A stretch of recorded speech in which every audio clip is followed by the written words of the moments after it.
Welcome back, friends.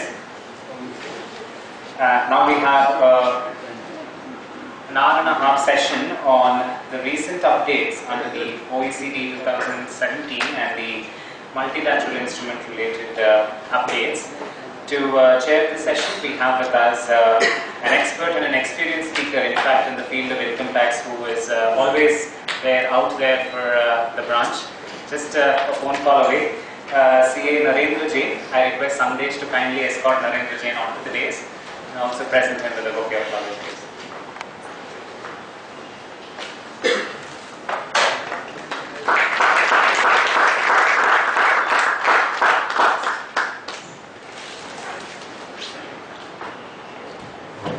A couple of the important achievements of Narendra Jain. He has been awarded the Mazumdar's Silver Medal for securing the highest marks in Advanced Company Law and Practice in CS Final, and he has been awarded the Taxman's Prize Award for securing the highest marks in direct and indirect taxation, law and practice in CS Final.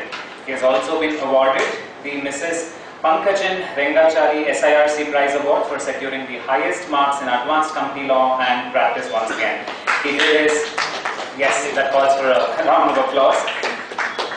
He did his articleship with HC Kinsha & Co. Chartered Accountants, and he is presently the partner with NNMS & Co. Chartered Accountants Bangalore, which is a decade law firm, and he is practicing as an advocate heading the NNMS legal chambers in Bangalore.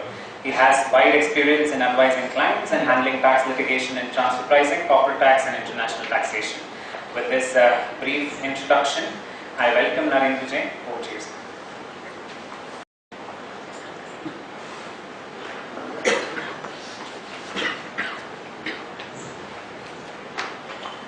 Respected seniors in professions and dear friends, I thank the Institute and Chairman giving me this opportunity to share my thoughts on this topic, which is of great importance in the globalized world. This is a session which is post-lunch. Sometimes it is difficult to keep connect, but it may also be easy because you don't expect any question in this session. The topic that I need to deal with is the recent amendments or updates, not amendments, updates in the 2017 OECD Model Convention and the multilateral instrument. In a way, both are connected. The BEPS project, BES project, which started off in 2013 with 15 reports in 2015. The changes what were suggested in these reports ultimately came out through the MLI and then got incorporated in the as an amendments to the as an update to the 2017 Model Convention and commentary thereunder. So the changes which were projected or proposed through various reports of the BEPS project are ultimately what we see in both. Why these changes were necessary? That is first thing that we need to understand, and what is this BEPS project all about. And then we will go into the changes. It is very difficult to cover the changes in 1.5 hours because this is a 3,000 page material of BEPS which then gets incorporated into the model commentary and the 2017 model commentary as well as the MLI, multilateral instrument. But what we'll try and focus is on certain areas which are really of importance from the Indian perspective. There are a lot of changes which are not very relevant for us because these reports or these project was from the worldwide context. But there are certain changes which are really relevant for us. The second aspect is why we need to be aware of these updates is we live in a globalized world, and at least most of us, though may not be involved say in complex global structuring of multinationals, but we may here and then do advise on international taxation, withholding taxes, 15 CP 9195 certifications we may be doing. So to that extent it is necessary that we are at least aware of what changes have been proposed. One change that goes to the root of this, the PPT test, what we call principal purpose test, from the object of prevention of treaty abuse, which came in Action Plan 6 and Action Plan 7, Action Plan 6 more precisely. That also goes to the root of the treaty entitlement itself. So under that, there is a possibility that the entire benefit of treaty itself may be rejected. So today if I am doing an advisory to a company in terms of e-commerce or non-resident payments, so I need to be aware whether the person will be entitled to treaty or not. And India has been one of the lead in terms of party to this entire negotiation, right from 2013 onwards and then 2015, and we were one of the first countries which signed MLI along with 68 countries. So we need to be aware India, that India's position in terms of what they are looking at with these changes. And India has been one of the lead in terms of incorporating these changes in its own Income Tax Act, whether it could be equalization levy of 2016, whether it could be patent box regime, whether it could be significant economic presence by 2018 amendment, and so on and so forth. Or it could be 2016 CBCR and master file, country by country reporting and master file. So India has taken has been a lead in terms of what it wants to achieve through these BEPS reports, BEPS reports. Why this was necessary? If you look at the tax laws, they were all framed centuries back. The concept which emerged in terms of especially the permanent establishment or fees for technical services, royalty, these concepts which are all aware of, these all emerged a century back. If you trace back the history of permanent establishment, it all started in the old states of Germany and Croatia, where the municipalities had power to levy tax. So which municipality will levy tax on which income was an issue, and they brought in something called as a permanent establishment. And there were local laws which gradually evolved in terms of a global mandate in all the treaties. These old laws or traditional laws relied on two nexus theories for levying the tax. One is the residence-based theory or residence and source theory. Second is the physical presence, tangible presence. Over the year, with the development of information technology, with the development of telecommunication facilities, with the development of way businesses are done, with the development of global business model rather than local business model which used to be, and the most important change in terms of telecommunication technology, which we do not require a physical presence today to do business. Hardly any of us go to railway station to book a ticket, and hardly any of us go to the agent to book a air ticket. All those days are gone.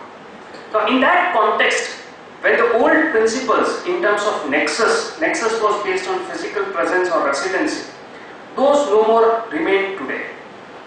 Residency also has become very fragile in terms, because you could move from one country to other country because there is a movement of capital as well as movement of human capital. You could change the residency by holding board meetings at different places and say that my place of effective management is at different place.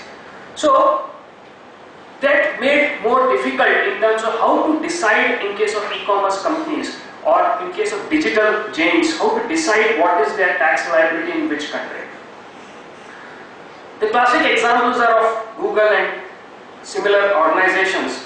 Google, we are all aware because in India itself we had a very large case last year dealing with the taxation of AdWord program of Google. And some of these MNCs, the famous Irish-Dutch double sandwich structure, which ensures that no tax is paid either in the country of source where the income is arising or either in the country of residence where the company is based on.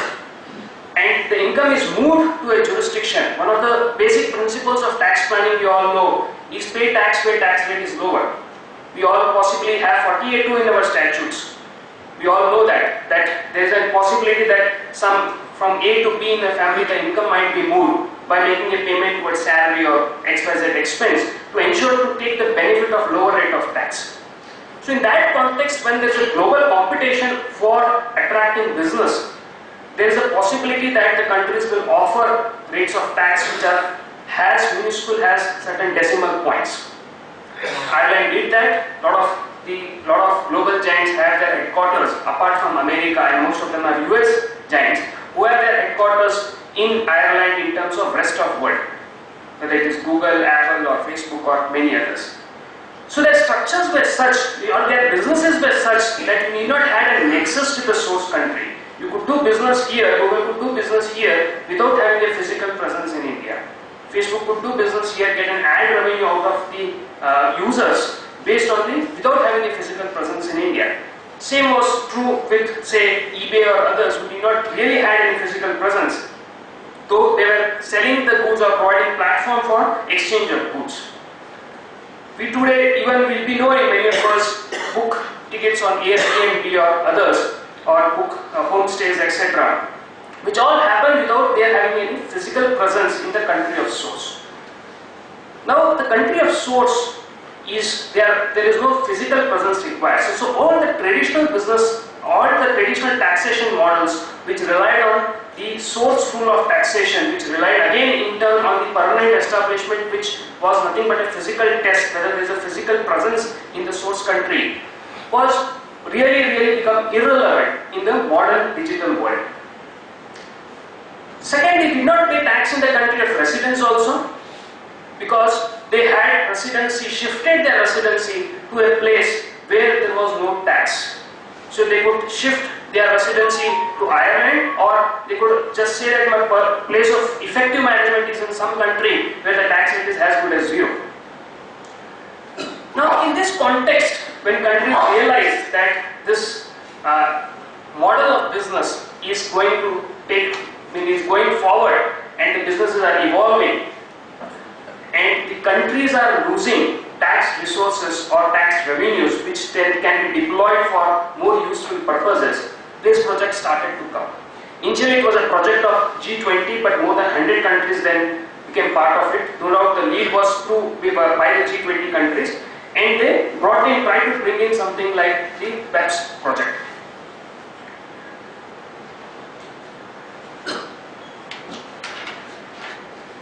So the multinationals business evolved, but the tax laws did not evolve with it. That is why there was an attempt at the global level to bring changes to the tax laws, and 15 reports were released by the OECD Action Plan Committee on these things to tackle the harmful tax effects arising out of global structures.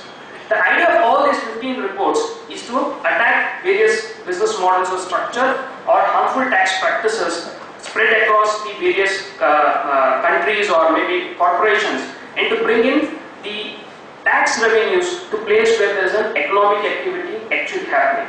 The idea of all these reports is that where is the economic activity or where is the source of income where this income is getting generated, and let's try and bring those tax revenues to those particular countries. In this context, they came up with these 15 reports. I've just rearranged in terms of what is the various categories in which these reports suggest. Minimum standards, that means these are the minimum standards which every country should adopt. Especially if you look at treaty abuse, Article 6, which is one of the drastic changes which we find in the MLI project. Country by country reporting in the transfer pricing context, we have seen that exchange of information has to be there for the tax administration to be efficient. The transparency factor, so these all 15 reports are based on 3 basic factors: cohesiveness, substance and transparency.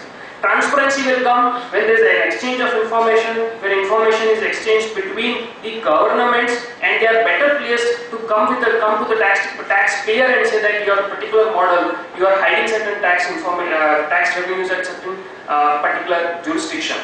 So that was the idea of reports like country by country reporting, where now more information will be available with the tax authorities to counter the harmful tax practices.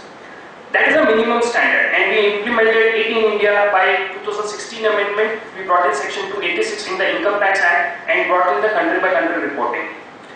Then treaty abuse, which comes in the MLI, which we will have an occasion to look at it in detail. All changes couldn't have been brought action plan reports or by the treaty provisions. So what could be the changes which should be made in domestic law? So that is the second set of CFC interest limitation. We have this already in the form of 94 being the Income Tax Act, where interest deduction is restricted to 30% of the EBITDA under the 94B of the Income Tax Act.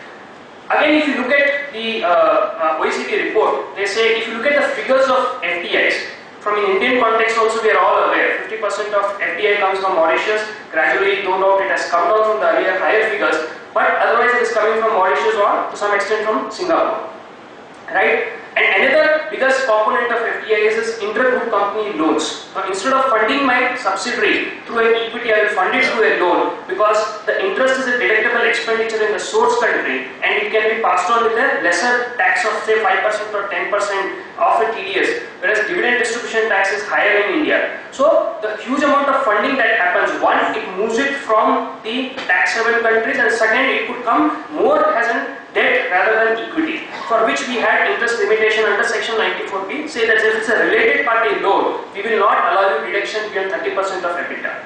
So that we brought in. So it came in the form of BEPS action plan. The report had made certain suggestions. Based on that, we incorporated section 94B in the Income Tax Act.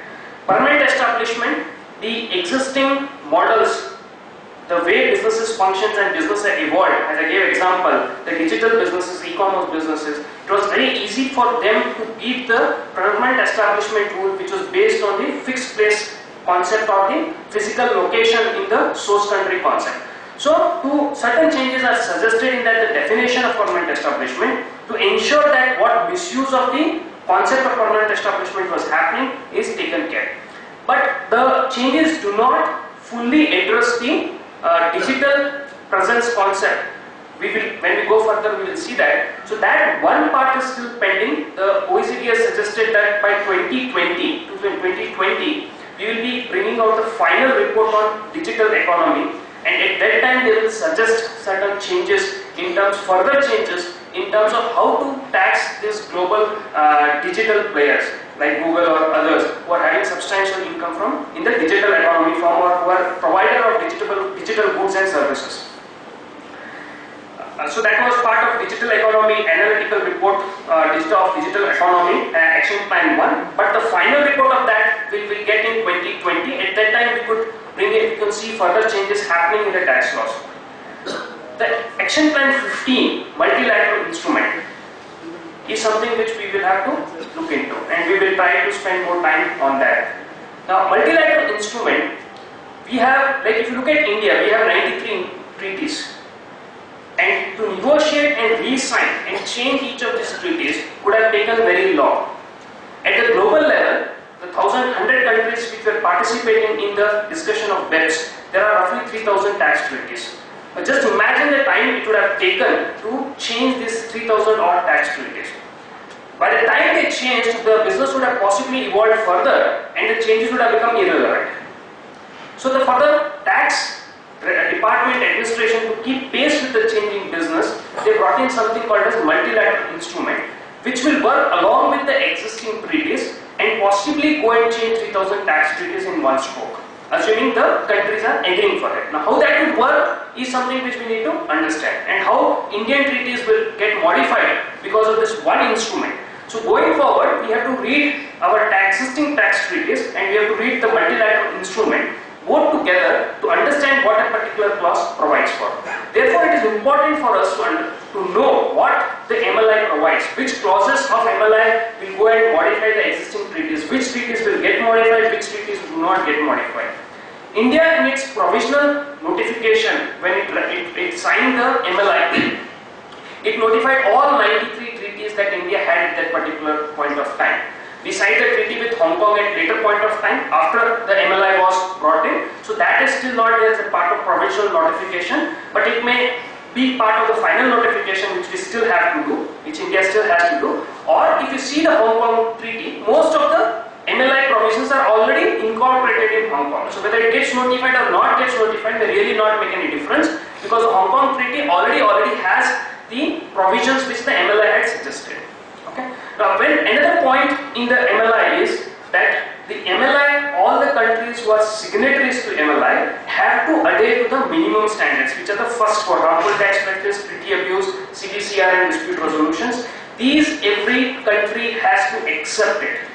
So we will find that most of the countries have accepted minimum standards of the whole of the BEPS report, and at least to that extent, the minimum standard extent, at least the anti-treaty abuse provisions, those will get modified in most of the treaties, unless the other treaty partner is not a part of the MLI. We will see as we go further, we will see that.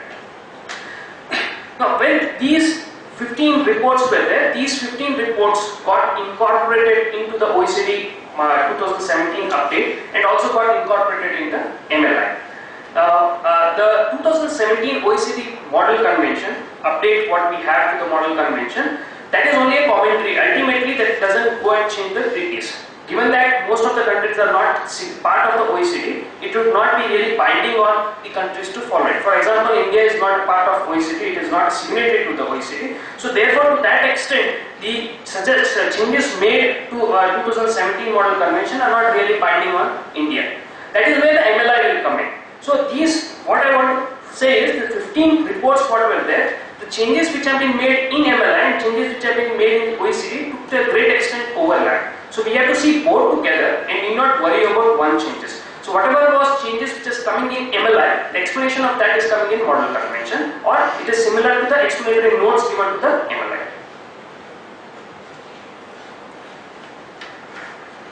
So broadly these were the changes, and when we go further we will go into detail. This is a brief a snapshot of what were the changes. I have only taken those changes which are relevant from the Indian context and not gone into the other changes. The title and preamble of the OECD model is changed. It also changes, the same change is also incorporated as a part of Article 6 of MLI, and the preamble of all our 93 treaties, not 93 but maybe to an extent 56 treaties will change. Why 56, will come to that as we go further. But that will be the first change we will find. And the importance of preamble, we generally don't go to the preamble, we will go to the section. We generally also don't go to the section heading, we go to the text of the section to interpret a section. But the importance of preamble will get highlighted when we go further and look at Article 6 of the treaty. And especially in the context of the way it is worded, we will have to understand why preamble is important. The same, that comes as a part of Article 6 of MLI.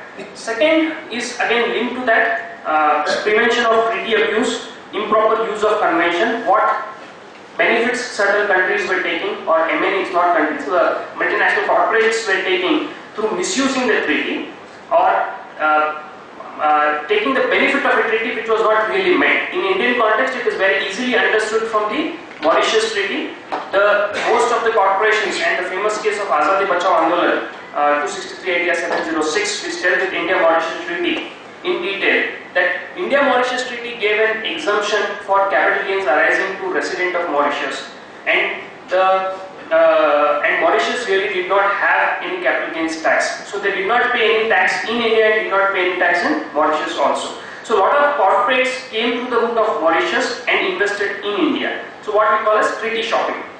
So these kind of special regimes which may be there, they are trying to target that with improper use of convention.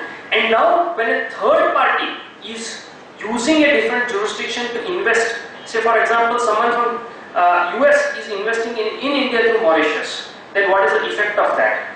That is dealt in Article 7 of the MLI, which we need to understand. So the treaty benefit to those companies or those associates may be denied by virtue of an MLI. Article 5, these has broadly three important changes which we will go into detail. One is the agency rule, the misuse of agency rules which was happening through commission grade structures, though not very relevant from Indian perspective, but we'll still be trying to understand this. And the same language of agency rule suggested in MLI has got incorporated in section 911 explanation to small a. So there we brought in the principal role played by an agent. So the amendment that is made in the Act and the language used is exactly same what we have in MLI. So it comes basically from the MLI itself. Second change is anti-fragmentation, which is very relevant in the e-commerce industry, where you could have fragmented small activities and try to take the benefit of Article 5.4. 5.4 gave a list of activities, preparatory or auxiliary activities, which were outside the permanent establishment. So if you could demonstrate that my activity falls in preparatory auxiliary activity, and you could have said that I am outside the definition of P. So people were fragmenting their activity into small pieces. So each piece was small than and was fitting into the meaning of preparatory auxiliary activity. So that is covered by the changes which are made to the Article 5. Then there is splitting of contracts. Now there are in certain, especially in the construction and similar contracts, in construction, installation, supervisory contracts, there is a time limit given, 180 days or 270 days or 365 days. So if I have a contract more than that, there is a possibility of splitting the contract into smaller contracts. So each contract is less than the number of days threshold. So that was splitting up of contract which was there. So that is covered again by the MLI changes. And the same meaning is incorporated in the OECD 2017 Model Convention. So these are certain important changes. Others we find the dividend part. Though in Indian context dividend is not really relevant because we have dividend distribution tax. So when you make a remittance of dividend, the income is exempt. So you pay dividend distribution, the enhanced of the recipient income is exempt. So from the TDS perspective, dividend is not very relevant in India. But many of our treaties provided a lesser rate of dividend. So if you have more than 10% shareholding, the TDS rate will be 5% or 10%. So people are misusing that, saying that when the remittance is being made, just get the shareholding to that level just before that. So now the rule provides that you have to maintain the shareholding of so and so 5%, 10%, 15%, whatever it would be like in the treaty for 365 days. For 365 days before the remittance of dividend. So you cannot just increase or reduce the shareholding just at the timing. You cannot time that when the dividend is declared.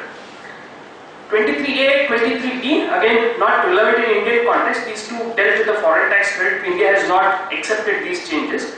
To that extent will not be relevant. Here what is happening is certain consequential changes are made because of treaty abuse provisions, because of dividend provisions. So the consequential changes which have been suggested, there are three options given, option A, option B, option C in the MLI, which India has not incorporated. To that extent will not be there. Article 25 changes. This is basically the MAP proceedings. This was one of the important BEPS report. If you see one of the reports of the BEPS, they provide for the dispute resolution and the MAP proceeding. So disputes, if you see in Indian context, it is very important because the cases take too long to resolve. So you could have gone to a competent authority under the treaty, apply for a mutual agreement procedure under the treaty. Both the countries' competent authority, tax authority of both the countries would have sat together and settled the dispute. That provision is there and existing in the treaty. What OEC is suggesting is that in case these disputes are not resolved by the competent authority, mandatory arbitration clause should be inserted in the tax treaty. So therefore, if the tax authorities do not resolve the dispute, see ultimately if you look at from the company's perspective, what is the issue? Suppose it's a transfer pricing dispute, take it for example. I am providing services to my parent company and parent company has paid me 100 rupees for that. The Indian authorities are saying that 100 rupees is not sufficient, you should have got 150. The companies today are saying that look, the deduction available in that jurisdiction is 100, what is taxed in my jurisdiction is 150. So there is double taxation. You avoid this double taxation.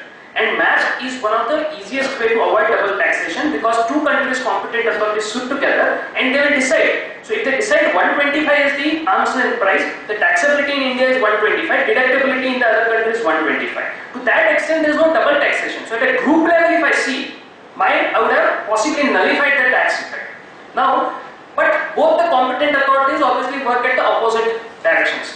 Now, naturally, India wants more revenue, and the other person wants to make the remittance lesser or expense lesser. So both works at the cross purposes. So many times the MAP cases were not getting resolved for 3 years, 4 years, 5 years also.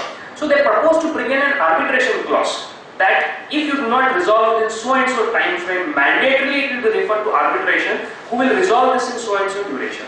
So that gives certainty and that arbitration will be binding on both the countries. In the context of Vodafone and in the context of Green Energy, you would have seen the paper reports on arbitration, where both have brought in the arbitration because the disputes are very big. They have brought in the arbitration, but that arbitration is brought in through BIPA, Bilateral Investment Protection Agreement. Now that is what India had signed prior to this, somewhere in 2000 onwards. We signed a lot of BIPAs.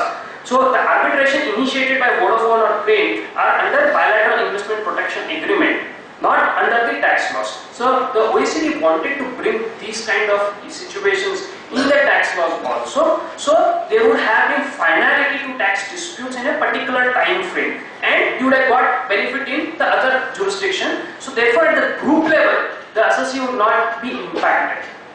Unfortunately, India has not accepted this change. So in the Indian context, this arbitration provision, though it is a part of MLI, will not get incorporated in Indian tax treaties. How that works, as we proceed further, we will see that. That doesn't get incorporated in the tax treaty, but otherwise it is a very good measure to resolve global tax disputes and to make a fair allocation of income between the country of residence and the country of source. LOB provisions, Article 29, these are two things which we again have to look at it in detail.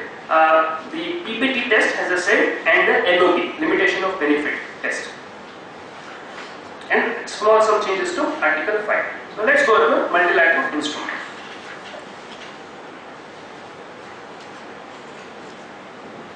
So if you look at traditionally how treaties work, our treaties are bilateral treaties. Under the constitutional framework, the central government has power to enter into treaties. It's a delegated power to the central government. Section 90 of the Income Tax Act provides an authority to the central government to enter into a treaty for relieving double taxation and various other purposes. Now the treaties were bilaterally negotiated between two jurisdictions, and if you wanted to make any changes to the treaties, you would have signed the protocols. So you would have brought in, discussed protocol and made the amendment. Various examples are there. India, Mauritius, India, Singapore. Protocols which I got in last 2-3 years are good examples, where the changes that had to be incorporated, both the countries again sat together and discussed the changes and brought it. But that is a very cumbersome process. If you take India, Mauritius itself, the Azadi Bachao Andolan, 2003. Everyone in the world, that time around 70% of India's FDI came from Mauritius.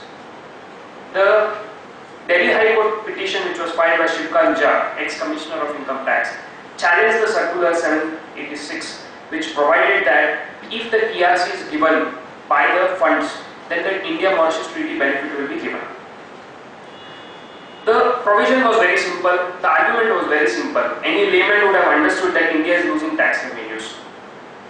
The countries are coming, they are just letterbox companies or postbox companies which are incorporated in Mauritius, having no economic purpose or no business activities.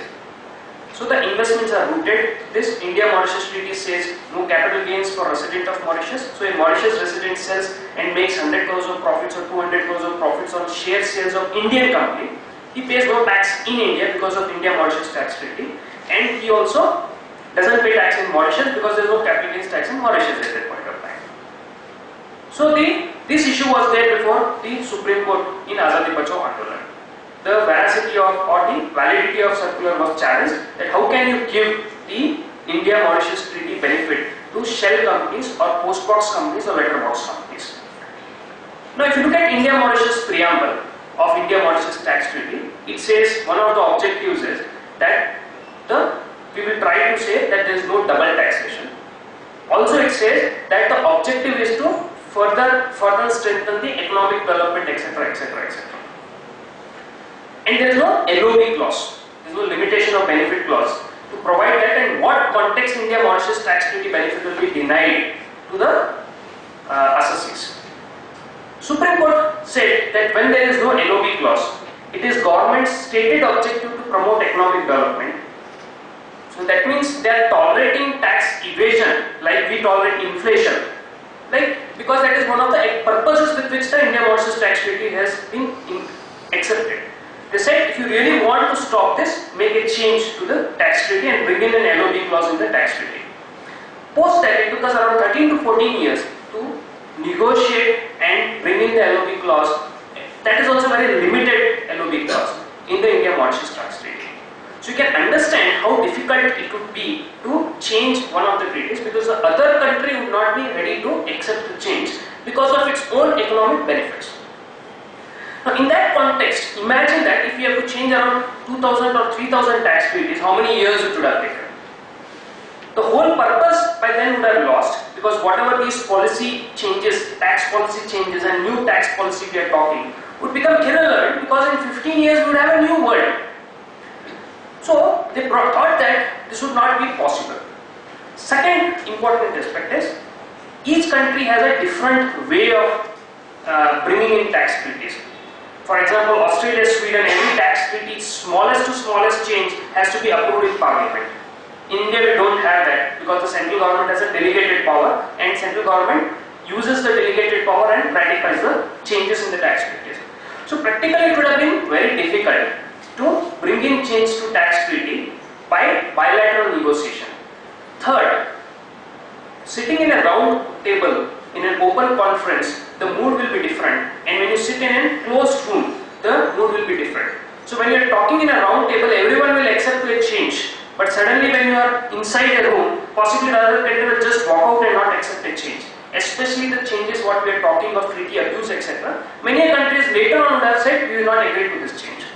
So keeping all this in mind, they brought in multilateral instrument. What is a multilateral instrument? This one instrument, it reads, or it is along, it has to be read along with the existing treaty. It is not a protocol which amends the treaty. It is not a new tax treaty which will totally replace the existing treaty.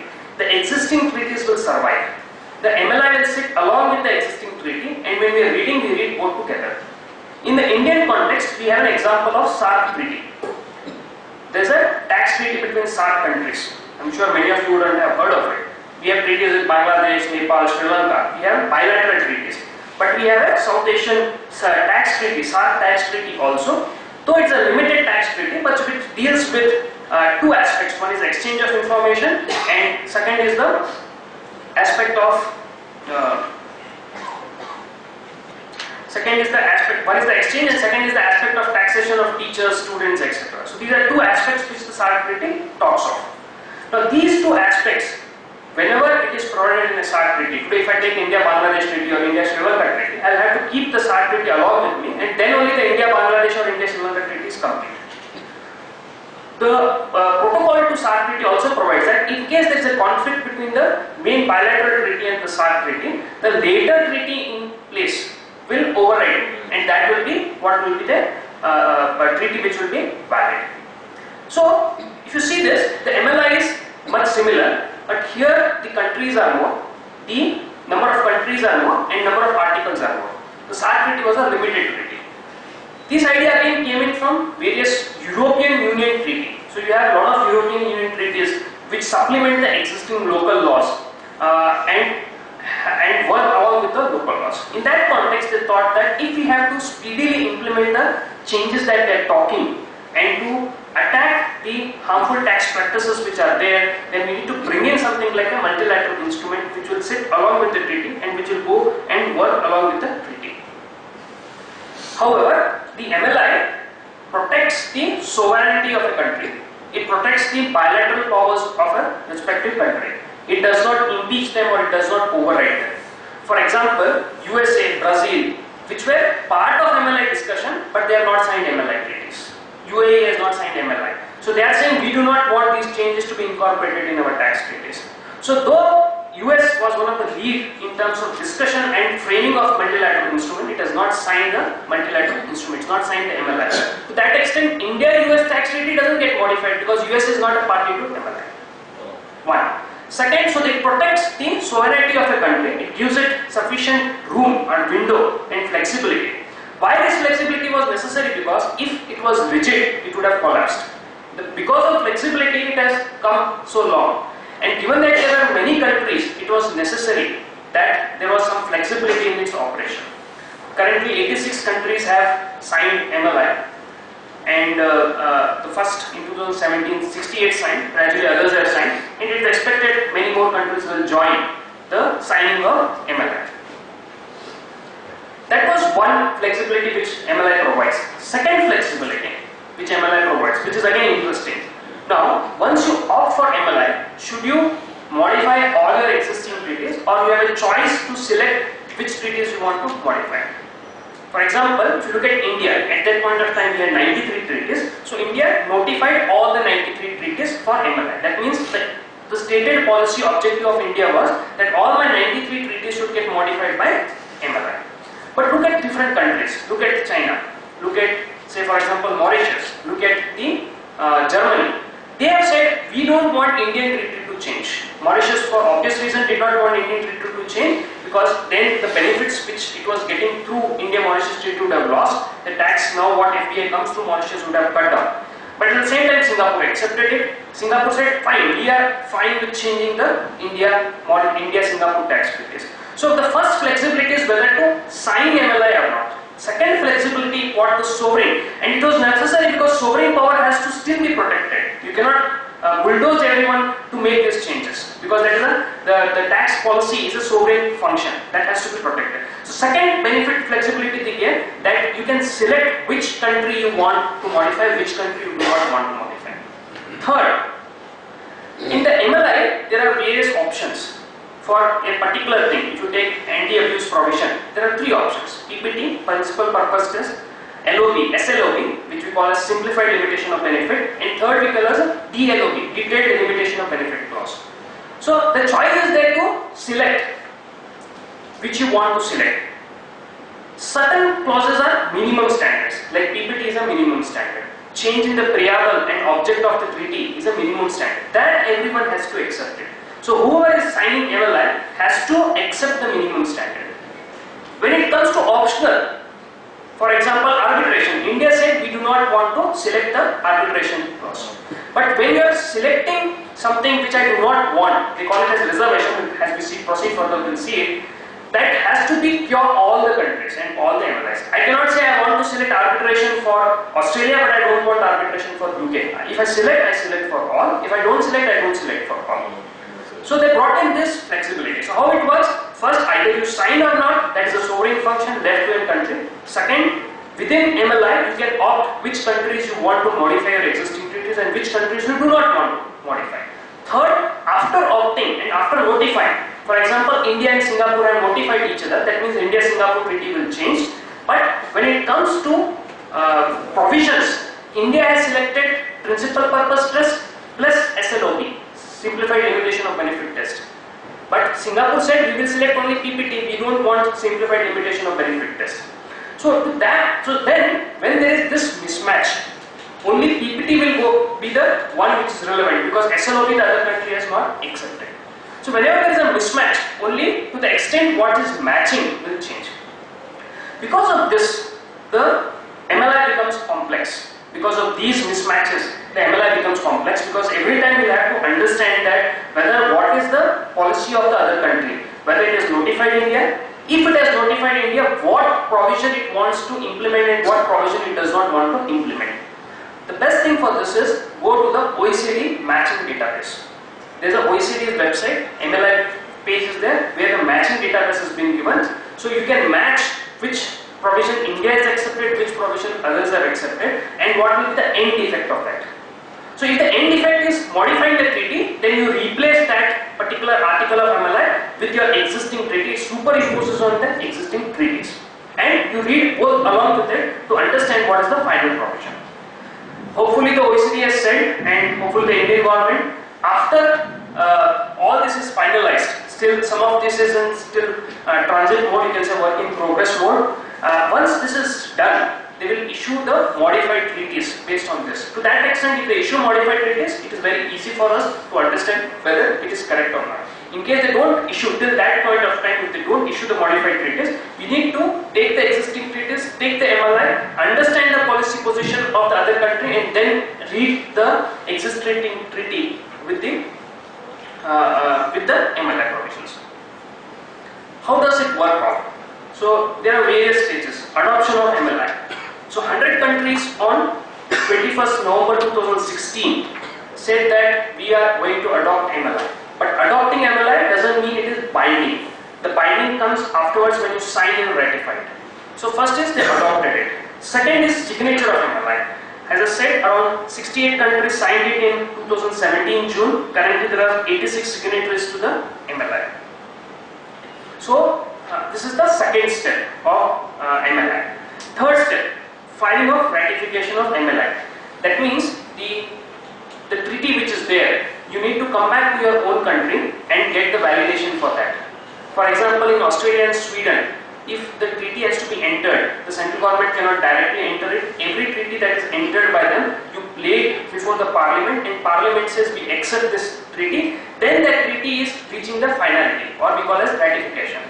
In India, that is not there. In India, the delegated power is with the cabinet. The cabinet said we are approving this or we are ratifying this treaty. Somewhere in a couple of months back they have done it, and that is the final position. From the Indian context, the ratification is not a process which should go to the parliament. It is a process which will be done by the central government in the cabinet meeting. So this is the third step. The ratification should be done. The important part of ratification is, once the ratification is done, the ratified instrument, that is the signed instrument, signed document, has to be deposited with the OECD. And when this is deposited with the OECD, it will mean that country is now willing to bind itself with the MLI. In March 2018, fifth country ratified the MLI. The first country to ratify MLI was Austria. As per MLI, Article 30 of MLI, when the fifth country ratifies the MLI, MLI comes into force. So in March 2018, MLI came into force. It says 3 months from the ratification of fifth country, so which is actually 1st July 2018. So 1st July 2018, MLI came into force. From the Indian context, the MLI still not come into force. We'll see that in subsequent slide. Because though Indian government has approved the MLI, we have not deposited the instrument with the OECD depository. Still they are waiting for certain internal process to be completed and internal changes to be incorporated, which will be done, and which will be once that is done, India will deposit that instrument to the OECD depository. Once India deposits that signed instrument to the OECD, for India also the MLI comes into force. Currently, from the Indian perspective, MLI is still not come into force. Fourth stage is reservations and fifth is notification. Now these are the two important terms we have to understand. What do you mean by reservation? What do you mean by notification? Because these two terms if we understand, we will understand what will be the effect of MLI on the existing tax treaties. As I said, the sovereign rights were protected. That means each country could have said that I do not want a particular provision. For example, there is a provision with respect to transparent entities, Article 3 of MLI. India does not want those changes to be incorporated into the Indian treaties. So India said, I reserve my right and do not opt for this particular Article 3 of MLI. So that is a reservation. That means I have something against this article. I do not want to accept this change. So India has accepted certain. The other country also may do the same thing. But you cannot give a reservation for minimum standards like treaty abuse, Article 6, Article 7. Those you cannot give reservations. Those are mandatory to be accepted. That is what we mean by reservation. Second, notification. Notification is being notified to the OECD that I am accepting A, or I am accepting B, or I am accepting C. Now we had 93 treaties. We could have notified all of the 93. We could have notified only 60, or we could have notified only 20. So we could have said that only these treaties be notified. For example, Germany notified 30 treaties out of its 100 tax treaties. It did not notify India. So India-Germany treaty doesn't change. So it said these are the only 30 treaties I will notify. That is one kind of notification. Second kind of notification, as we go further, we will see in the articles there are choice. We have a choice, for example, in Article 7 we have DPT, LOB and SLOB and DLOB. So out of these we could have selected one, or we could have selected two. DPT is minimum standard, so everyone has to select it. But out of SLOB or DLOB, either you could have selected one, or you could have you can say I will not accept both of them. So that is a notification. So India is notified, I will select SLOB. So that is called as notification. That means giving my acceptance to the proposed change. That is called as notification. So when we will give the final, when we signed the MLI, we signed it in 2017. That time we gave a provisional list of notification and reservation, which was also published to the OECD. That this is my tentative list. When we ratify, give the signed instrument, deposit with the OECD. At that time, we will give our final notification and reservations, and that will be the final thing. No doubt we can add something later also, but that will be the broadly the position that India has taken with respect to its tax treaties. So that is about notification and reservations, and that is something which is important, which we have to keep it in mind. Third, there could be a third situation here. Suppose a country neither notifies neither reserves, it keeps silent, then what happens? With respect to certain provisions like agency P, FTS, MAP and specific activity exemption, which is 5(4) of the existing treaties, you have to specifically opt. If you are silent, that means you are opting out of those provisions. For others, if you are silent, means you are opting in for those provisions. So if I am silent for PPT, it will mean I am opting in for provision. But if I am silent for agency P, that means I am opting out for provisions, provisions. So like this, they have given the detailed analysis how each provision will work. So we have to keep these things in mind before we really implement or understand the MLI. Next is CTA. What is CTA? Covered Tax Agreement.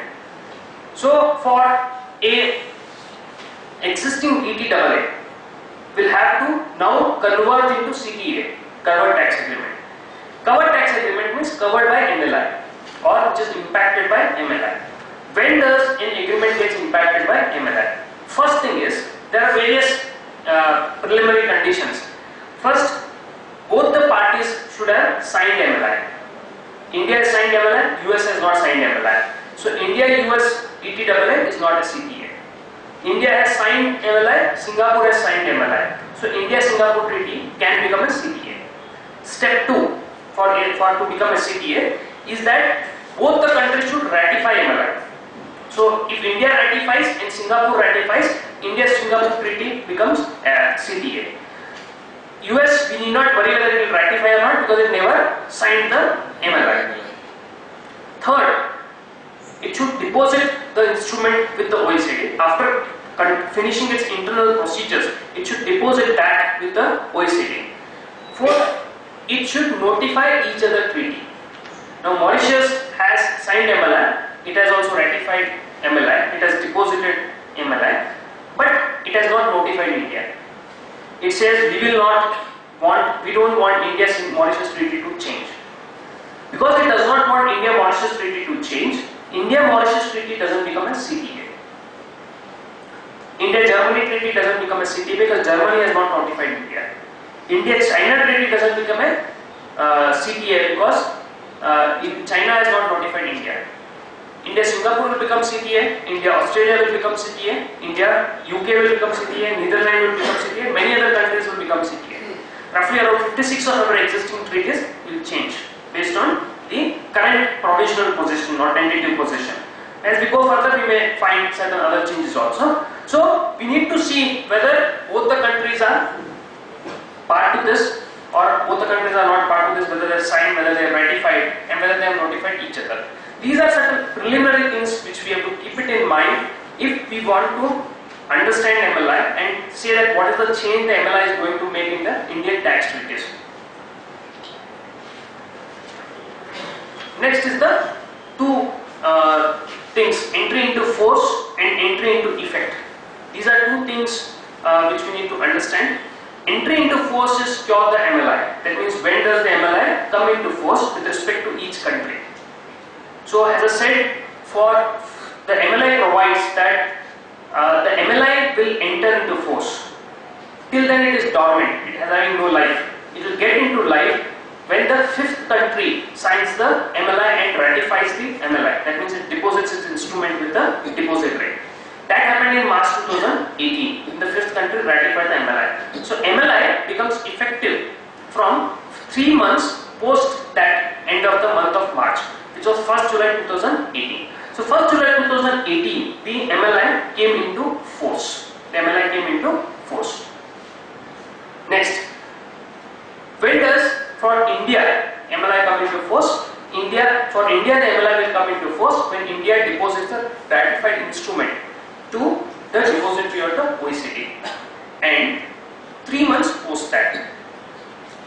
Now how it works is, there's one more point we have to keep in mind is whether the other country has also ratified. Suppose India ratifies in say August 15, 2018, and the Sri Lanka ratifies in December 2018. So when does India-Sri Lanka treaty become CTA? When does India-Sri Lanka treaty becomes effective, or the MLI's changes get incorporated into India-Sri Lanka treaty? Both the ratifications have to be kept in mind, because there could be a country which ratifies say in 2020, there could be a country which ratifies in 2021. If you see Vienna Convention, which was a treaty which was signed in 1963, 116 countries have signed Vienna Convention. There are still 15 countries which have not yet ratified out of it. So there is a possibility that the process may not be completed for XYZ reason. They may have internal political turbulence or various other things for which the ratification process may not get completed. From the Indian context, we have to keep it in mind that if the later treaty, if there are two countries, India and Sri Lanka, India ratifies in August and Sri Lanka ratifies in December. The December is the relevant date. The later of two countries becomes the relevant date for the treaty to, the changes to become effective or entry into effect. Now from that relevant date, you have 3 months time. 3 months from the end of the month. So if the later, in our case India, Sri Lanka, if it is the changes is done in December, then the Jan-Feb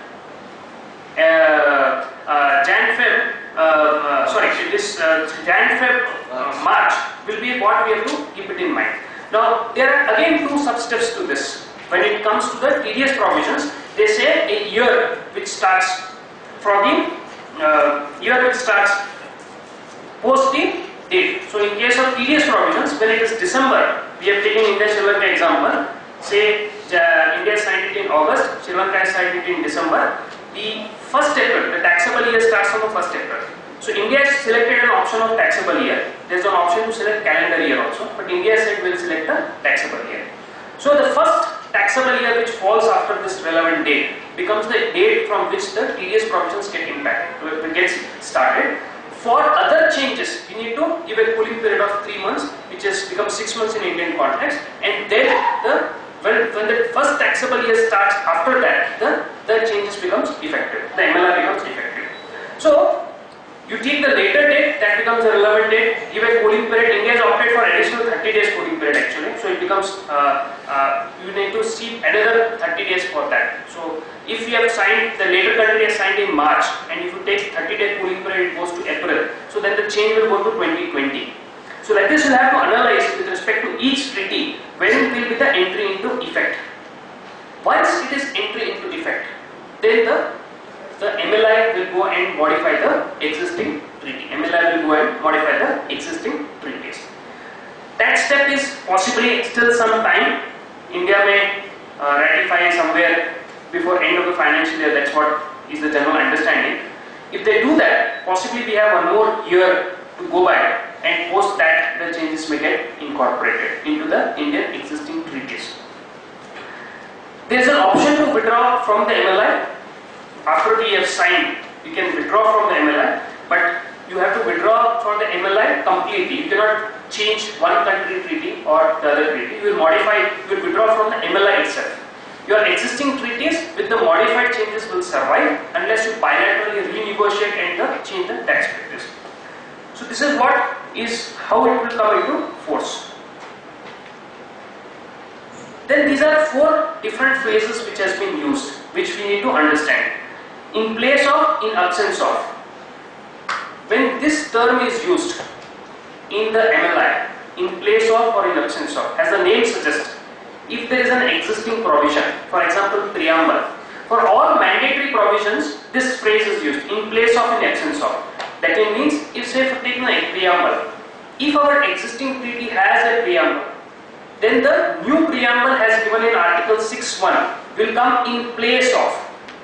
That means it will go and replace. Or in absence of, suppose there is no preamble, but still it will be added to the treaty. So when this combined phrase is used, in place of or in absence of, that means it is a mandatory change. It will go and change your existing tax treaty in all circumstances. Whether the tax treaty has such a provision or it does not have such a provision, it doesn't matter. It will necessarily go and change the tax treaty. Second says in place of. That means there is an existing provision and the new provision will go and sit in place of. If there is no existing provision, this phrase in place of is not applicable and there cannot be any change. Third phrase is in absence of. These are used now, second and third are used independently. In the first they are used go together. That means that is a mandatory change. In place of, in absence of may not be mandatory change. So in absence of, for certain provisions they used, like arbitration, they use the phrase in absence of because most of the existing treaty do not have an arbitration clause. So in absence of. So that means if it is not there, then it will come and sit there. But if it is there, a similar provision is there, then this change will not be applicable. Modifies or applies to. That means there is an existing provision and you want to modify that provision. Then the phrase used will be modified. When we go to the existing treaty text, we'll realize how this change is working. Now just look at the 6.1 article. Just look at the 6.2. The text described in paragraph 1 shall be included in CTA in place of or in absence of.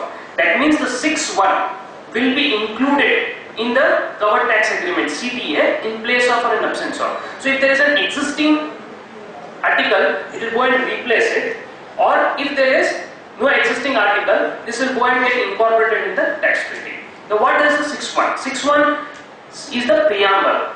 Now the existing preamble generally read that the intention of the tax treaty was to eliminate double taxation with respect to taxes covered in this agreement. This was the general phrase we find in most of our tax treaties. So we want to eliminate double taxation. Now look at the bold part of it.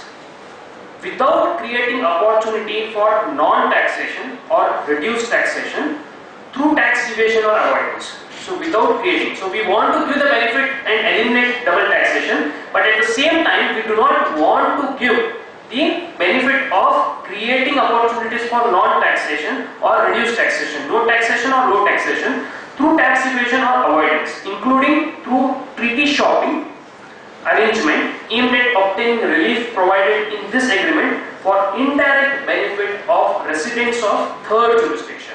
So what are they very clearly saying? That we do not want a treaty shopping for indirect benefit of residents of third jurisdiction. So if there is a US company, not a US because it is not a CTA, suppose take a UK company which sets up a Mauritius entity and then comes to India. India-Mauritius treaty, if it, sorry, we take Singapore because Singapore is a CTA. So India-Singapore being a CTA, can the third parties take the benefit of treaty shopping or using that treaty, coming through Singapore and investing in India and taking the benefit of India-Singapore treaty? So India-UK treaty say provides 15% tax rate for royalty FTS, but India-Singapore treaty provides 10% tax rate. Now to take the benefit of that reduced taxation, the UK company incorporates an entity in Singapore, which is a shell company which has no subsidies or no, it's just a letterbox company, and then comes to invest in India. So now the question is, can the benefit of India-Singapore entity treaty be given to this entity which is in Singapore? Suppose I am making a TDS certificate now, or I am making a remittance. How much TDS should be deducted? Should we give India-Singapore tax benefit to the Singapore entity?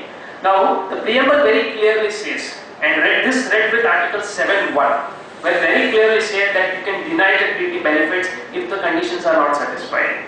So that means when I am looking at what should be the withholding tax, I cannot apply 10% rate of India-Singapore treaty, I have to apply 15% rate of India-UK treaty. Similarly, there could be various other provisions where the benefit could be denied. So it says, without creating opportunity for non-taxation or reduced taxation through tax evasion or avoidance, including through treaty shopping arrangements aimed at obtaining relief provided in the agreement for the indirect benefit of residents of third jurisdiction. So anyone who is a resident of a third jurisdiction, they do not want to provide the benefit. This is one significant change which will impact the CTAs what we have, roughly 56 as I said. Those CTAs we will have a significant impact because this straight away goes and sits in object of the object and purpose of the CTA. Now if you see again, go back to 6.2, what they said, it will come in place of or in absence of. That means being a mandatory provision, it will come in all the treaties. This is a minimum standard, so all the countries have to accept it. Now just look at the next 6.3. This is optional text. India has said no to the optional text. But anyway, this you read 6.1, when you stop for 6.1, look at 6.3. desiring further to develop economic relationship to enhance their cooperation in tax matters. So that means in the preamble I will say, no doubt I want to give tax benefit, no doubt I want to stop, we want to deny treaty benefit for third party, third jurisdiction residents, and if there is a tax evasion or tax avoidance. But if it is for desiring to further develop their economic relationship or to enhance their cooperation in tax matters, then this becomes the object. That means I can give a benefit for economic relationship and to enhance the cooperation in tax matters. If you look at our existing treaties, for example with Russia, this particular phrase is there in the India-Russia tax treaty. So, what is the object and purpose of the tax treaty? One object and purpose we already understood was eliminating taxation. We also said that based on the MLI changes which gets incorporated in the treaty, we do not want to create a situation of non-taxation or reduced taxation. But this is a third, that we want to still further economic relationship. And when you want to further economic relationship, you can possibly give some concessions like tax-paying credit or something else. If you look at Azadi Bachao Andolan's decision 263-706, which I referred in the beginning, it read the India-Mauritius Treaty's preamble, and India-Mauritius Treaty preamble provides a similar thing, that we want to further economic relationship and cooperation in tax matters.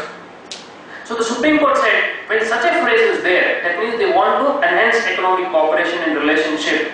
If the country in that context, if you want to give a tax exemption, there is no bar on the sovereign right of a country to give a tax capital gains exemption.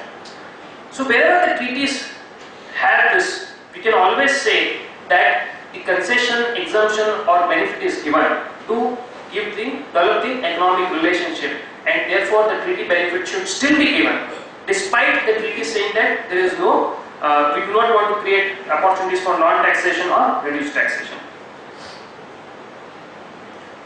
Now look at 7.1.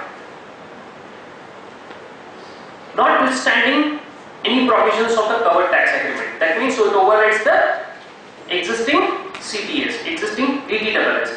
Generally we don't see the phrase notwithstanding in the tax treaties. It's the first time that they are used. You don't find, you go to any existing tax treaty, you will never find that phrase notwithstanding. You find only the Indian income tax or the other statutes. A benefit under the covered tax agreement shall not be granted in respect of an item of income or capital if it is reasonable to conclude, having regard to all relevant facts and circumstances, that obtaining the benefit was one of the principal purpose of any arrangement or transaction.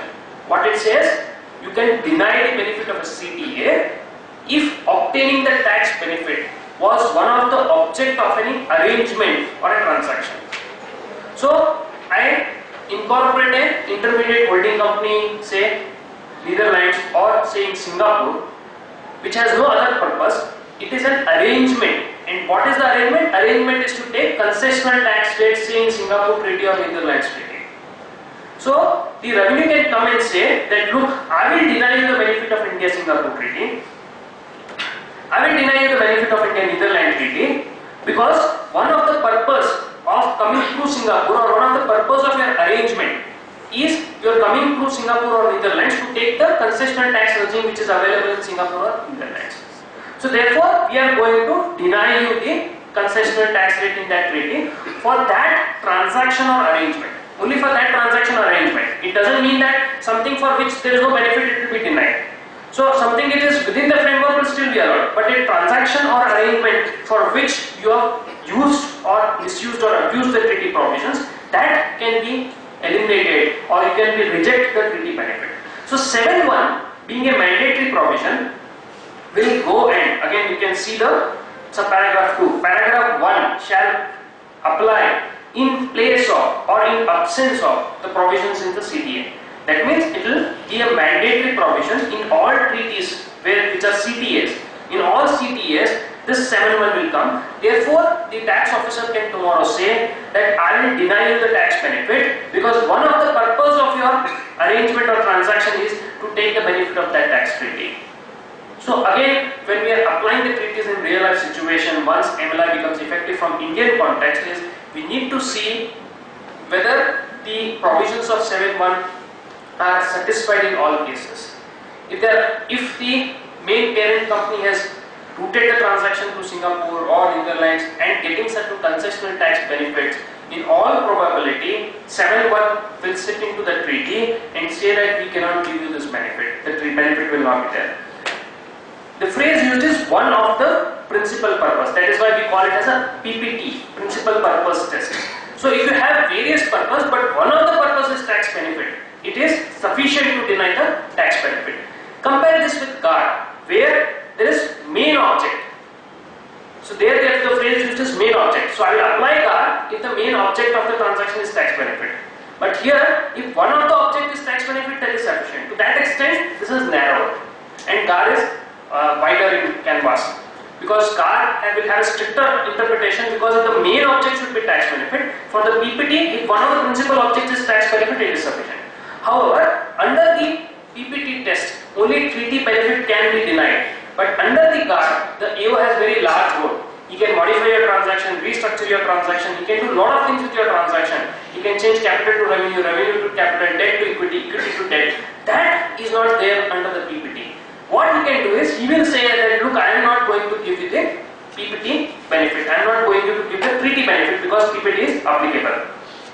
So this is something which comes into the treaty, has a mandatory provision, and the AO gets power to modify the tax treaty, deny the benefit of tax treaty to that extent.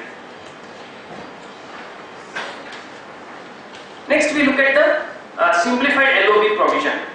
Now here, when you are applying the SLOB plus PPT, first you need to apply SLOB. Because simplified limitation of benefit, wherever both the jurisdictions, PPT is mandatory standard, all CTAs will have PPT. SLOB is an optional standard. So India has accepted SLOB. For example, Sri Lanka, Singapore has not accepted. So in India, Singapore, only you will get PPT, will not get an SLOB. But the countries where SLOB is accepted, in those cases, first you should apply SLOB, then apply PPT. The reason for this is, SLOB is for the entity. That means the entity itself doesn't qualify for tax treaty. Whereas PPT is called transaction. We said that we deny the benefit for that transaction or arrangement. Whereas in case of the SLOB, the treaty becomes non-qualified. The entity becomes non-qualified person for claiming the treaty benefit. So they have defined who will be eligible person, who will not be an eligible person. So there is a definition of qualified person like individuals, listed entities, government of those countries.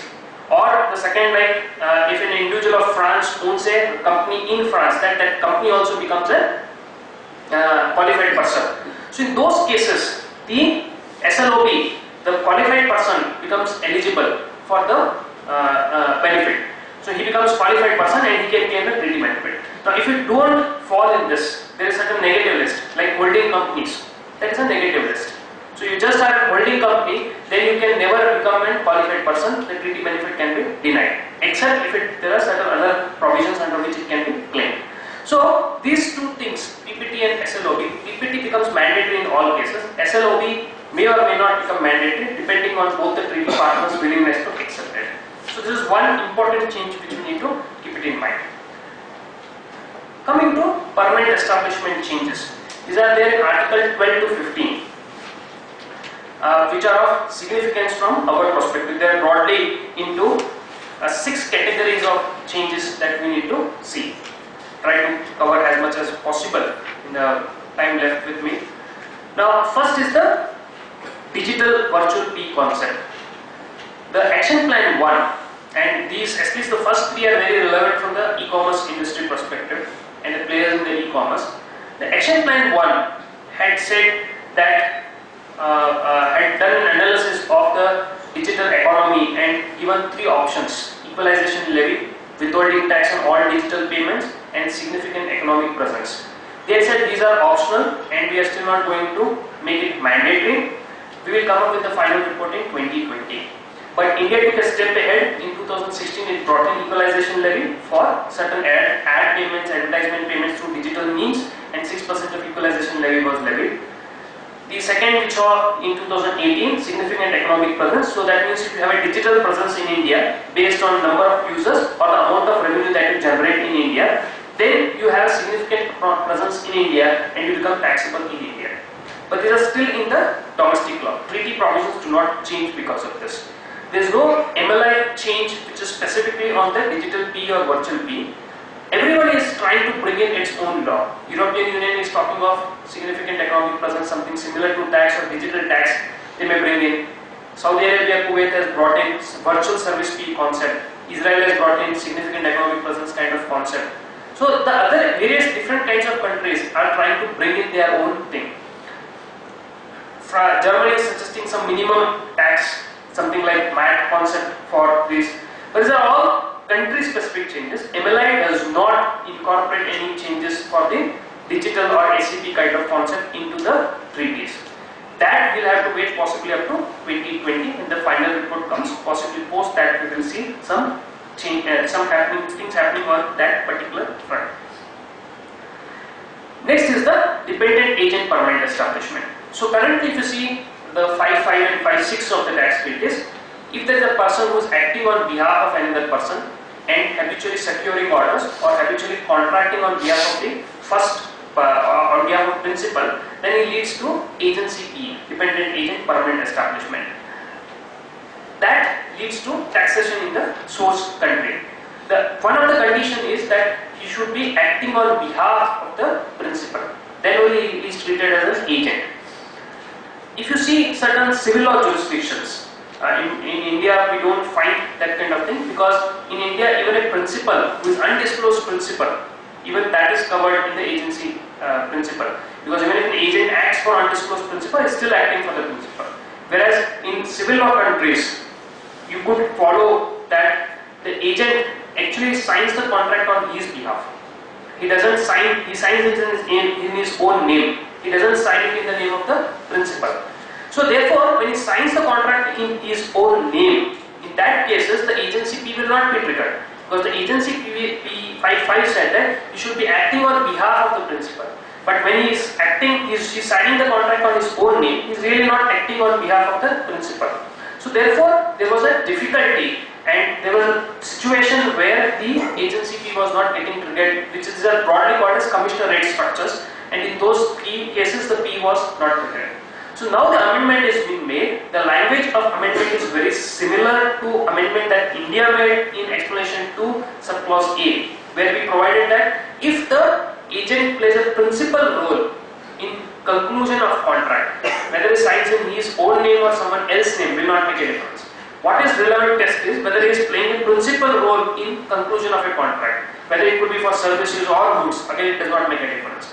So that similar change has been incorporated in MLI by virtue of Article 12, and it has been provided that if the agent now plays a principal role in conclusion of contracts, whether in his name or someone else's name, that will not make a difference. The agency PA, DAP will get triggered and he will become an agent and permanent establishment will be triggered in the source country. Next change is the meaning of independent agent in 5.6. Here what has happened is, if you see the existing provisions, where is an agent independent? If we are able to demonstrate that if the agent is acting economically and legally independent, then the agency P is not triggered. So the condition is that agent should be acting, he should be independent in terms of both legal independence and economic independence. So if he is working as an agent for many people, then it becomes economic independence. But if he is working for and there is no day-to-day control in terms of a principal, then it is a legally independent. So this was concept which is there in 5.6. This also was leading to certain misuse of a provision, where if he has principal who are all closely related, the principals, there are say 5 principals and all 5 are related, then whether you would still be legally independent and economically independent. The existing treaty language did not cover that kind of a situation, though some of Indian treaties did cover, but there were many of them which did not cover this kind of situation. So now it says, if there are more than one enterprise, group of enterprise, and if there is a group of related enterprise, if the agent is rendering services for all those group of relevant related enterprise, then it will be deemed to not to be an independent. So his legal independence and economic independence will have to be tested vis-a-vis whether he is working for only one group of enterprise or various different enterprise. If the enterprise for whom he is working are all independent, then no problem. But if they are related enterprises, then the agency fee will be triggered by virtue of amendment made or proposed by the MLI. Coming to 5.4. 5.4, if you see the existing 5.4, preparatory auxiliary activity exemption. So if the P is engaged in certain activities which are in the nature of preparatory and auxiliary activity, then there is no P in the source country. For example, maintaining a warehouse. If you maintain a warehouse for occasional delivery, for India-Singapore treaty, for example, which is maintaining warehouse for occasional delivery. Some of the treaties used maintaining warehouse for delivery. So when I have a warehouse which is fixed place of business, but it is only for maintaining goods and for occasional delivery or delivery depending on the treaty language, the Article 5.4 said there is no P in the source country. Now look at e-commerce players. They can secure orders digitally, they can have the website outside India and they can market the website outside India and they can secure contracts based on that. And they can keep a warehouse in India from where the goods will be delivered by a courier agent or someone else. Now the delivery itself is a core function. The delivery itself is a core function for e-commerce players. But by virtue of definition under 5.4, it falls within the meaning of preparatory and auxiliary activity. So they have said that we will not form a P in the source country. They can maintain their own warehouse or they can take warehouse on lease basis from someone else. There are a lot of warehouse service providers in India whom you can give instructions and they will act on your behalf in terms of maintaining goods and delivering the goods. You can see certain decisions like Seagate decision where hard disks were kept into the warehouse of a third party and used to make delivery based on orders which were procured, B2B orders which had to be done to like various OEMs, Dell, etc. where hard disks had to be given, Seagate's hard disk had to be delivered to the Dell. The tribunal said warehouses of a third person, there is no right to entry into this and even the delivery is controlled by a third person, therefore there is no P triggered in that context. But now the change which is proposed by MLI, the activity should actually be preparatory and auxiliary. So it is not the nature of activity which is involved. When you look at the whole business canvas, whether that activity is really preparatory and auxiliary will have to be tested on the functional test of each case. So if it is not in the nature of preparatory auxiliary activity, in those cases it will go out of 5.4 and the exclusion will not be applicable and the P will happen in source state, therefore the source state will get right to tax it. So these e-commerce players or those who are doing the sales function through the digital means may have a purchase function which is situated in India, warehouse function which is situated in India, that would no longer be exempt by if the MLI comes into place. And India has accepted these changes. Depending on other countries' reaction, it must mostly get incorporated into the Indian tax treaties, into the CTAs rather. Fine. The next one is also connected. I fragment what are the activities: purchase, warehouse, marketing service, and running the website. I fragment this into 5 different companies. Then I will incorporate one company into India which will do the warehousing function, one company which will do the marketing function, one company which will do the procurement function. When you look at each of these independently, they may be still doing preparatory auxiliary activity. But when you combine all of them, then they are doing the main core function of the associate or of the company. So 5.4, the change which is saying is that you look at the entire supply chain, you look at the various functions. Are these functions complementary to each other? If these functions are complementary to each other, in that context, when you are testing the preparatory auxiliary test, you need to do anti-fragmentation. That means you need to aggregate these functions and then decide whether the test of preparatory or auxiliary is satisfied or not. So treaties like in Netherlands, for example, that this will get incorporated into that. So India has again accepted this change. So this now will have to be read into the treaty to say that we cannot do any fragmentation of different activities, and what is the entire activity that is there in the source country. If that entire activity put together is no more in the nature of preparatory auxiliary, then the 5.4 exclusion will not be applicable. Last one, the splitting of contracts. This is pretty simple, where you have construction contracts, installation supervision activity, where say the period of minimum threshold for triggering the PSA 180 days, but I am having now 4 contracts, and 4 contracts will take 360 days. I split it into 90, 90, 90 days, and I will say that each contract is less than 180 days. You can read a classic decision of Delhi Tribunal in Sumitomo Corporation, where there were different activities or projects in the same Maruti plant. One was in paint shop, one was in weld shop, one was in assembly line, and the contracts were slipped and different tenders were called for each of them. The question was, should you aggregate this or should you look at each project separately? The tribunal said that look at each project separately, and because each project is less than the threshold, there is no P in all the 4 cases, but if you aggregate all of them, there will be a P. So now this the splitting up of contracts, anti-splitting up of contract rule would come into the MLI.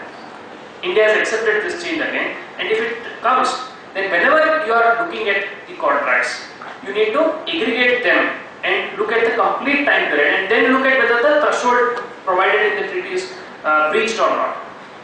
Only then you will be able to decide whether there is a P or there is no P. So these are some important changes which we have in the context of P, which will get incorporated to the MLI. There are certain other changes in the MLI which are not of very relevance from the Indian context.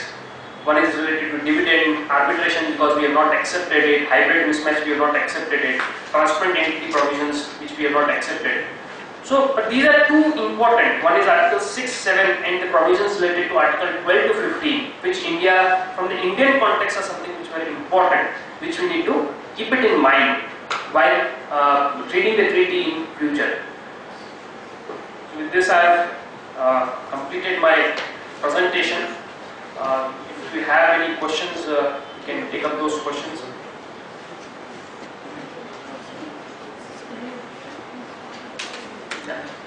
So I thank you, Bangalore branch, again for giving me this opportunity to present my views, and thank you for patiently listening.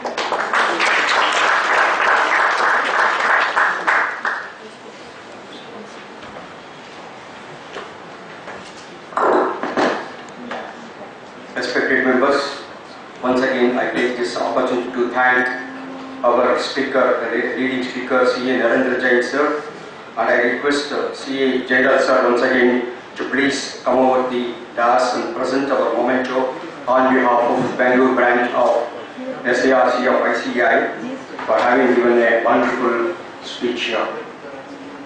Please.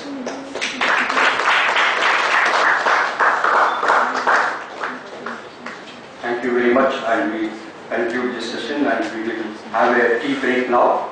We'll come back at 4:15 exactly. Thank you very much.